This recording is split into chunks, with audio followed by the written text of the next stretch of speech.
The thing that used to be my sister doesn't blink anymore. It just sits in the corner of her room, breathing wrong, and when it looks at me, I see something else looking back through her eyes. Let me go back to the beginning.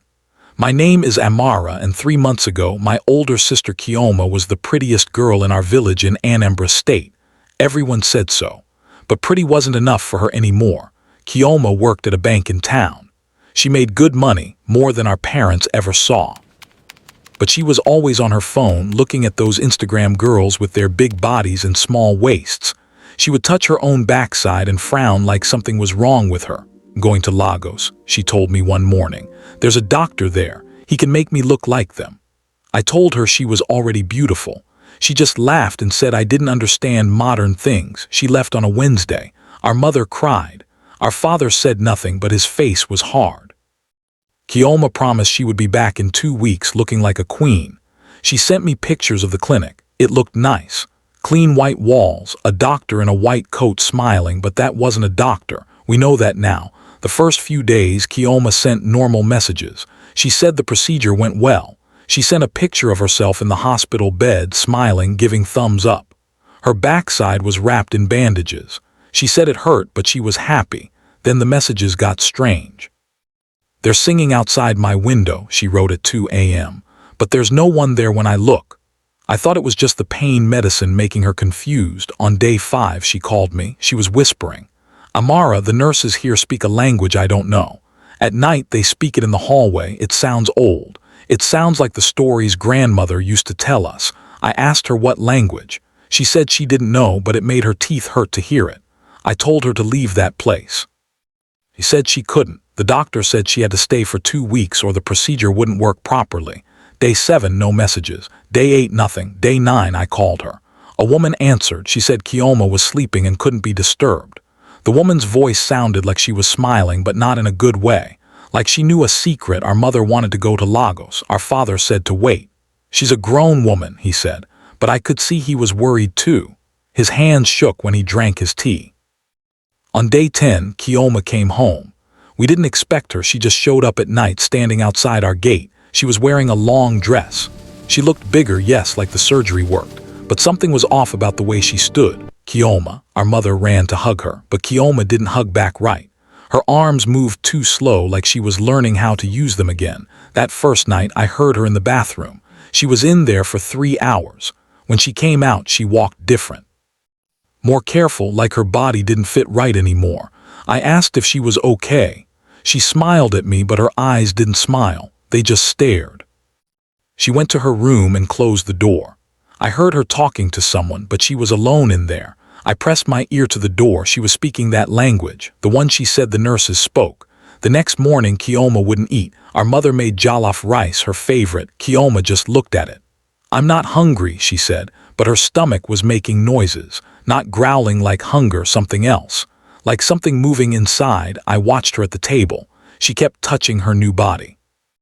But not like she was proud, like she was checking to make sure it was still there. Her hands moved over her hips, her backside, her thighs, over and over, never stopping. That night I woke up to someone standing over my bed. It was Chioma, just standing there in the dark, looking down at me. I screamed. She didn't move. Our father came running with a torch. "What are you doing?" he shouted at her. She turned her head to look at him. It turned too far, like her neck could bend more than it should.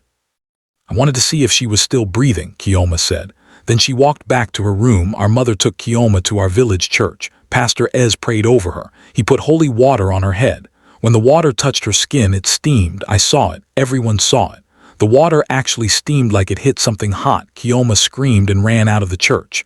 The pastor's face went white. "That girl didn't come back alone," he said. "Something followed her from that place." I called the clinic in Lagos. The number was disconnected. I searched online for the doctor's name. Nothing. I found the address Chioma had sent me and looked it up on Google Maps. It was an old building. The reviews said it had been empty for 5 years. My hands went cold. "Chioma," I said when I got home, "where did you really go?" She looked at me with those empty eyes. "I told you, Lagos. The doctor made me beautiful." But her voice sounded like 2 people talking at once. Our grandmother came to visit. She's very old and she knows the old stories. She took one look at Chioma and made a sign with her hands, a protection sign. "That's not just your sister anymore," she whispered to me. "She made a deal. These young girls, they don't know. Some doctors, they're not doctors, they're brokers." "Brokers for what?" I asked. Grandmother looked scared. "For things that want to walk in this world. They need a body, a willing body. And what's more willing than vanity?" Chioma stopped sleeping.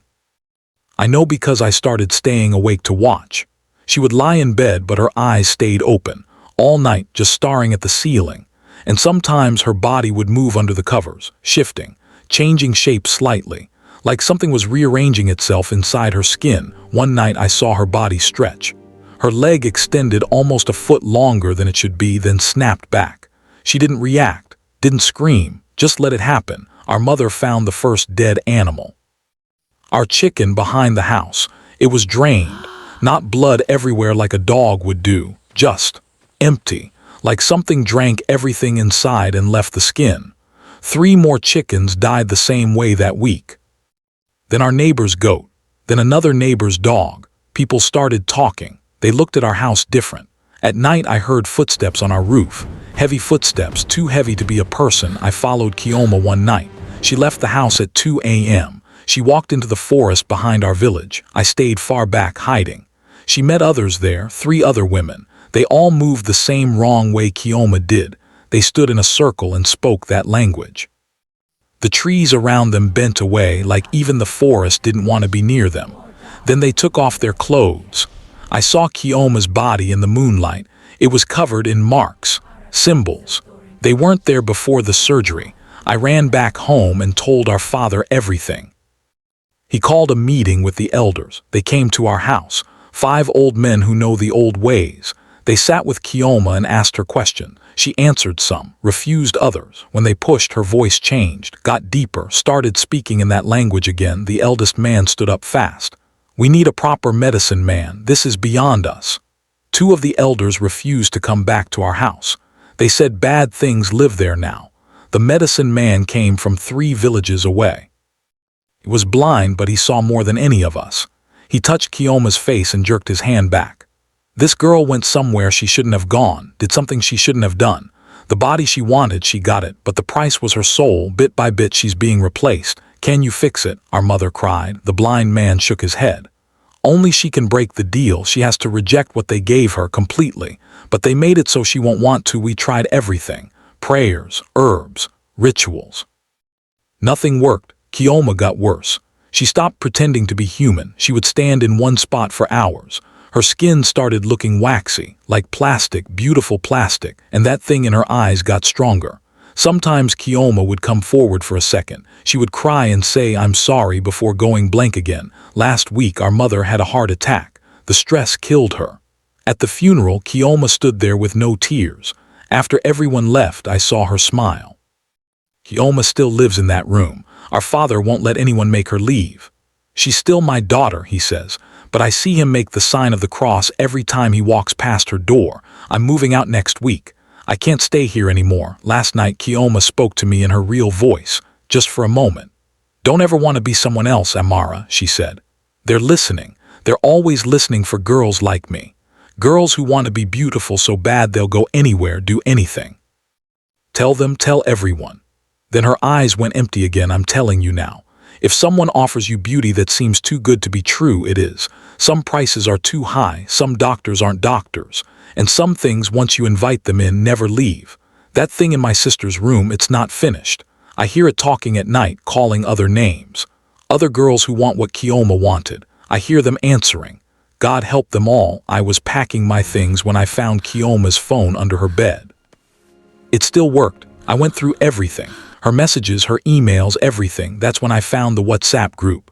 New body, new life. 50 girls, all of them had gone to different places. All of them came back wrong. One girl posted a video of herself. She looked perfect, like a model. But in the background, you could see her reflection in the mirror. It didn't match. The reflection was something else, something tall and thin with too many joints. The comments were all the same. "Help me. I can't control it anymore. It's taking over." I contacted every girl in that group. Most didn't answer. 3 did. They told me the same story. Cheap procedures, doctors who seemed off, recovery rooms where strange things happen at night, and then coming home different. "We signed something," one girl told me. A consent form, but it wasn't in English. The doctor said it was just legal stuff. We were so excited we didn't care. That's when I understood. They all signed contracts. Not with doctors, with something else. The question was, could a contract like that be broken? I went back to our grandmother. I showed her everything on the phone. She looked at the pictures of those girls and shook her head. In the old days, we knew not to sign things we couldn't read, not to take gifts from strangers. These things, they follow rules, old rules. If they made a contract, there must be a way to break it. She took me to an elder woman in the next village. This woman was even older than grandmother, maybe 90 years old. She looked at Chioma's phone and nodded slowly. I know this trick. They use modern medicine as a cover, but it's the old magic underneath. Blood magic, body magic, the worst kind. The old woman gave me instructions. The contract can break only one way. She must destroy what they gave her, completely, remove it all, every bit that they put in. And she must do it willingly with full knowledge of what she's losing. Her vanity must die before her body can live again. I went home and told Chioma everything. The thing inside her laughed. She won't do it, it said in that double voice. Look at her, she's beautiful now. Why would she go back to being ordinary? But then I saw it. A tear. One single tear from Chioma's real eyes. It took 3 days. 3 days of me talking to my sister, showing her the phone, the other girls, our mother's grave. I played videos of us as children when she was happy just being herself. Slowly, piece by piece, the real Chioma started fighting back. On the 3rd night, she spoke in her own voice. I want it out, all of it. I don't care what I look like. I just want to be me again. The thing inside her screamed. The whole house shook. Our father held her down while I called the old woman. What happened next I can barely describe. The old woman came with 3 others. They made a circle around Chioma. They cut symbols into the floor with blessed chalk. They burned herbs that made the air thick. And they chanted in that same old language, but this time it was a counterspell. Chioma screamed for hours. Her body fought against her. It didn't want to let go. Black liquid poured from her mouth, her nose, her eyes. The symbols on her skin burned away, leaving marks. And slowly her body began to change back, shrinking, becoming normal again, becoming hers. When it was over, Chioma collapsed. Slept for 2 days straight. When she woke up, her eyes were her own again. She was thin, smaller than before. The surgery was gone like it never happened. She looked at herself in the mirror and cried. But this time they were real tears, human tears. So sorry, she said to me and our father. I was so stupid. I wanted to be beautiful so bad I didn't care about anything else, and it almost cost me everything. Our father just held her. You're home now, he said. That's all that matters. Chioma helped me contact the other girls from the WhatsApp group. Not all of them could be saved. Some had gone too far. The things inside them had completely taken over. But 7 girls, we managed to help them. 7 girls who got their lives back. We reported everything to the police, but the clinics were gone. Disappeared. The doctors were nowhere to be found. It's still happening, we know. Other girls still going to these places. Still signing things they don't understand.